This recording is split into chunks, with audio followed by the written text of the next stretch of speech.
안녕하십니까? 삶의 지혜와 깊은 영감을 나누는 시간입니다. 오늘 우리는 성경 속에 담긴 어쩌면 많은 분들이 오해하고 있거나 혹은 제대로 들어보지 못했던 하나님의 놀라운 약속에 대해 이야기 나누고자 합니다. 바로 번영에 대한 하나님의 뜻입니다.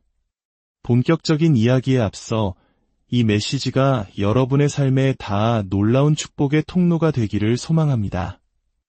만약 오늘 내용이 여러분의 마음에 울림을 준다면 구독과 좋아요를 통해 이 축복의 메시지를 주변 분들과 함께 나눠주시길 바랍니다. 하나님의 은혜가 여러분의 나눔을 통해 더 멀리, 더 넓게 퍼져나가기를 기도합니다. 그럼 이제 시작하겠습니다. 우리의 삶을 향한 하나님의 계획은 무엇일까요? 그저 하루하루를 버티며 살아가는 것일까요? 아니면 고난과 역경 속에서 신음하는 것일까요? 성경은 전혀 다른 그림을 보여줍니다. 특히 신명기 28장은 순종하는 자에게 약속된 하나님의 축복이 얼마나 구체적이고 실제적인지를 명확하게 선포하고 있습니다. 신명기 28장 1절부터 14절까지의 말씀을 함께 살펴보겠습니다. 내가 내 하나님 여호와의 말씀을 삼가 듣고 내가 오늘 내게 명령하는 그의 모든 명령을 지켜 행하면 내 하나님 여호와께서 너를 세계 모든 민족 위에 뛰어나게 하실 것이라. 이 말씀은 단순한 위로나 영적인 수사가 아닙니다. 하나님께서는 당신의 자녀들이 세상의 모든 민족 위에 뛰어나기를 원하신다는 분명한 의지의 표현입니다. 그리고 이어서 그 축복이 어떻게 나타나는지 구체적으로 묘사합니다. 내가 내 하나님 여호와의 말씀을 청종하면 이 모든 복이 내게 임하며 내게 이르리니 성읍에서도 복을 받고 들에서도 복을 받을 것이며 내 몸의 자녀와 내 토지의 소산과 내 짐승의 새끼와 소와 양의 새끼가 복을 받을 것이며 내 광주리와 떡 반죽 그릇이 복을 받을 것이며 내가 들어와도 복을 받고 나가도 복을 받을 것이니라. 여러분, 이 약속을 보십시오. 축복은 막연한 개념이 아닙니다. 우리가 사는 도시와 일하는 들판, 우리의 사랑하는 자녀들, 우리가 먹고 마시는 모든 것, 그리고 우리가 하는 모든 일에 하나님의 복이 임할 것이라고 약속하십니다. 이것은 우리가 경험하게 될 축복입니다. 많은 신앙인들이 저는 축복받았다고 믿습니다. 라고 고백합니다. 물론 그 믿음은 귀합니다.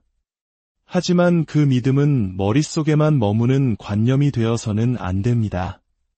믿음은 반드시 우리의 삶 속에서 실체적인 열매, 즉 체험으로 나타나야 합니다. 성경 속 혈루증을 앓던 여인이 예수님의 옷자락을 만졌을 때 그녀는 스스로 낫는 것을 몸으로 느꼈다고 기록되어 있습니다. 믿음과 고백은 결국 만져지고 느껴지는 현실을 창조해냅니다. 신명기는 계속해서 이렇게 약속합니다. 여호와께서 너를 대적하기 위해 일어난 적군들을 내 앞에서 패하게 하시리라. 그들이 한 길로 너를 치러 들어왔으나 내 앞에서 7길로 도망하리라. 여호와께서 명령하사 내 창고와 내 손으로 하는 모든 일에 복을 내리시고 내 하나님 여호와께서 내게 주시는 땅에서 내게 복을 주실 것이며 이 얼마나 놀라운 약속입니까?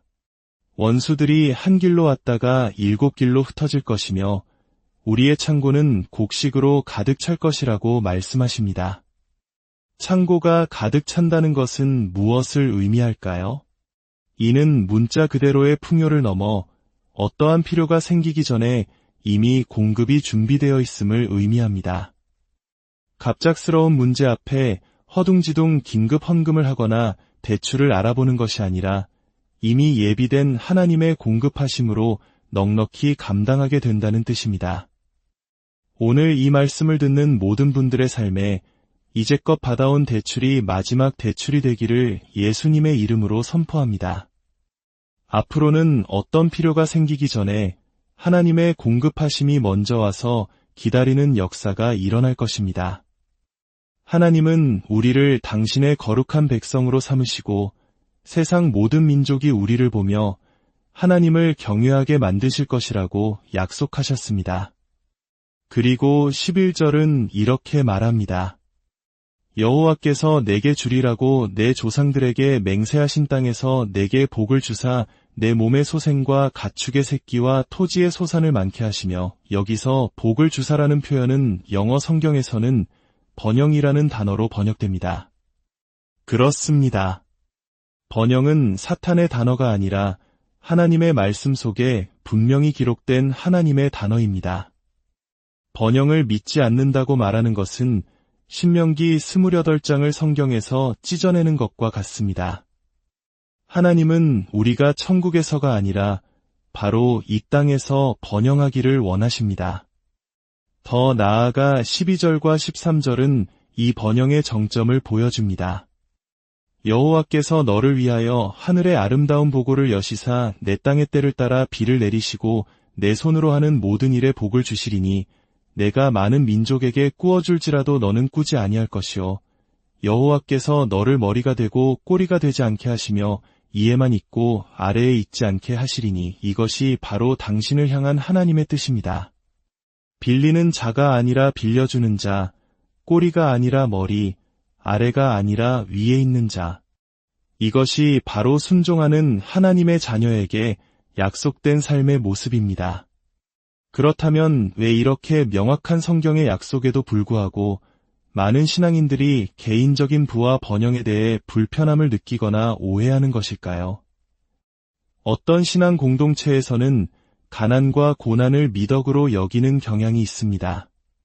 마치 부유한 것은 세속적인 것이고 가난하게 고통받는 것이 더 영적인 것처럼 가르쳐왔기 때문입니다. 하지만 이는 성경의 가르침을 오해한 것입니다. 물론 우리는 복음을 위해 고난받을 수 있습니다. 그러나 가난 그 자체가 하나님의 뜻은 결코 아닙니다. 야고보서 1장 8절은 두 마음을 품어 모든 일에 정함이 없는 자로다 라고 말하며 그런 사람은 주께 아무것도 얻기를 생각하지 말라고 경고합니다. 한편으로는 하나님의 축복을 원하면서 다른 한편으로는 부유해지는 것에 대해 죄책감을 느끼거나 부끄러워한다면 우리는 결코 하나님의 온전한 축복을 받을 수 없습니다. 여러분, 부끄러워하며 숨어서 받을 수 있는 것은 아무것도 없습니다. 당당하게 선포하십시오. 번영은 나를 향한 하나님의 뜻입니다. 하나님께서 당신의 자녀들이 부유하기를 원하시는 데에는 분명한 이유가 있습니다. 몇 가지만 함께 나누어 보겠습니다. 첫째, 악한 세상의 시스템으로부터 자유를 얻기 위함입니다.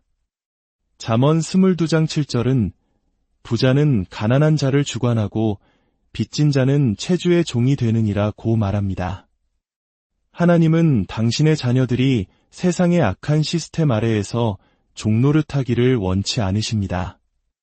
우리가 재정적으로 지배력을 가질 때 우리는 복음을 침묵시키려는 세상의 시스템에 굴복하는 대신 의로운 자들이 세상을 다스리는 새로운 판을 열 수 있습니다. 둘째, 복음에 강력한 목소리를 부여하기 위함입니다. 전도서 9장 16절은 지혜가 힘보다 나으나 가난한 자의 지혜가 멸시를 받고 그의 말들을 사람들이 듣지 아니한다고 말합니다. 우리의 지혜와 메시지가 세상에 힘있게 전달되려면 가난의 멸시를 넘어서야 합니다. 셋째, 우리는 아브라함의 복을 상속받은 자들이기 때문입니다. 창세기 13장 2절은 아브라함에게 가축과 은과 금이 풍부하였더라고 기록합니다. 우리는 그리스도를 통해 아브라함의 영적 후손이 되었으며 이는 아브라함이 받았던 부와 영향력에 대한 언약 또한 상속받았음을 의미합니다. 이것은 상징적인 은과 금이 아니라 실제적인 은과 금입니다. 넷째, 예수 그리스도의 죽음이 가난의 저주를 깨뜨렸기 때문입니다. 고린도후서 8장 9절은 우리 주 예수 그리스도의 은혜를 너희가 알거니와 부유하신 이로써 너희를 위하여 가난하게 되심은 그의 가난함으로 말미암아 너희를 부유하게 하려 하심이라고 선포합니다. 십자가는 우리의 영혼만 구원한 것이 아니라 가난의 등뼈를 부러뜨렸습니다.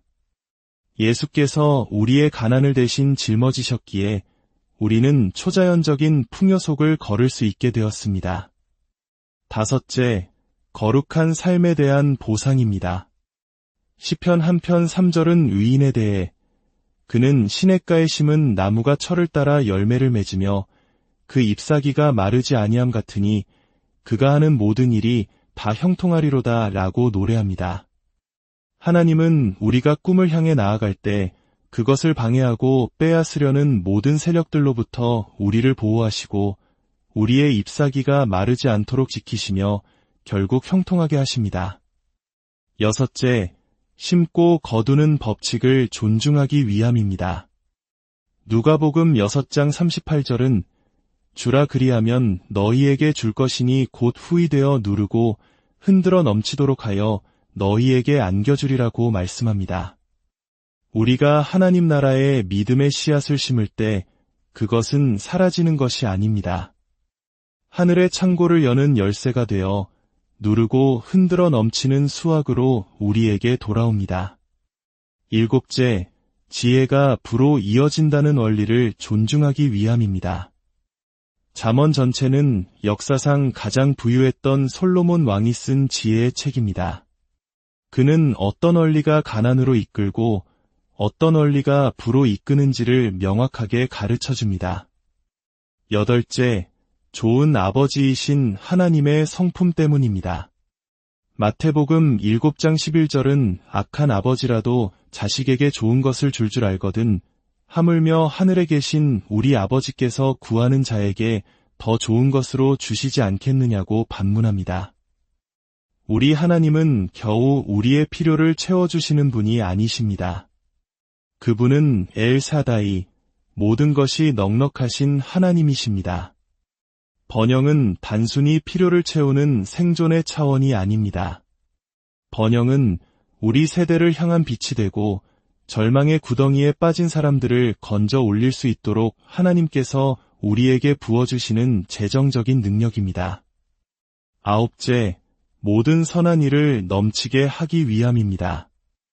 고린도후서 9장 8절은 하나님이 능히 모든 은혜를 너희에게 넘치게 하시나니 이는 너희로 모든 일에 항상 모든 것이 넉넉하여 모든 착한 일을 넘치게 하게 하려 하심이라고 말씀합니다. 하나님께서 우리에게 풍요를 주시는 궁극적인 목적은 우리 자신만을 위한 것이 아니라 하나님의 선한 사업과 자선 활동을 넘치도록 감당하게 하기 위함입니다. 사랑하는 여러분, 이제 선택의 시간입니다. 과거의 잘못된 가르침과 가난의식에 묶여 머무시겠습니까? 아니면 성경이 약속하는 머리가 되고 꼬리가 되지 않으며 꾸어줄지언정 꾸지 않는 풍요로운 삶을 믿음으로 선택하시겠습니까? 오늘 당신이 믿음의 씨앗을 심을 때 기억하십시오. 당신은 돈을 기부하는 것이 아니라 하나님 나라에 투자를 하는 것입니다. 그 씨앗은 하늘의 창문을 열고 당신이 감당할 수 없을 만큼 큰 축복을 쏟아붓게 할 것입니다. 그리고 당신의 재물을 삼키려는 모든 어둠의 세력들을 하나님께서 친히 막아주실 것입니다. 이제 당신의 삶의 최고의 날들이 펼쳐질 것을 믿음으로 바라보십시오. 하나님께서 당신의 삶의 하늘의 창문을 활짝 여십니다.